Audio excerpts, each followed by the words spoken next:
என்ன ஆபீஸ்ல வந்து பாருங்க, ஏதாவது பண்ண முடியுமான்னு பாக்குறேன். ஐயா, நீங்க மனசு வச்சா இப்போ ஒரு நல்ல விஷயம் பண்ணலாங்க. இந்த இடத்துல ஏதோ குரியன் புல்லு போடுறதா பேசிக்கிட்டாங்க. அது மாடுதுன்னா கூட வாந்தி எடுத்துன்னு சொன்னாங்க ஐயா.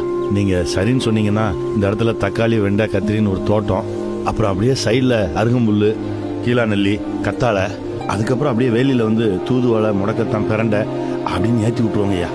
எல்லாருக்குமே பயன்படுங்க.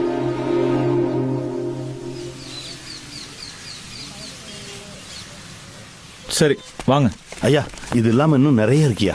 என்னைக்கும் 16 வயசாவே இருக்கிறதுக்கு நெல்லிக்காய், இதயத்தை பலமாக்குறதுக்கு செம்பருத்தி, மூட்டு வலிக்கு முடக்கத்தான், மூக்கு சளிக்கு கற்பூரவள்ளி, அப்புறம் வாய்ப்புண்ணு, வயிற்று புண்ணுக்கு மணத்தக்காளி, ரத்தத்தை சுத்தமாக்குறதுக்கு அருகம்புல்லு, மாரடைப்பு வராமல் இருக்கிறதுக்கு மாதுளம்பழம், கேன்சருக்கு சீத்தா, ஜீரணத்துக்கு அன்னாச்சி, அப்புறம் மூளை பலமா இருக்கிறதுக்கு பப்பாளி, ஆஸ்துமாவுக்கு ஆடாதோட, வாயு தொல்லைக்கு வெந்தயக்கீரை, வல்லாரக்கீரை வந்து நல்லா ஞாபக சக்தியோட இருக்க வைக்கும், ரத்த அழுத்தத்துக்கு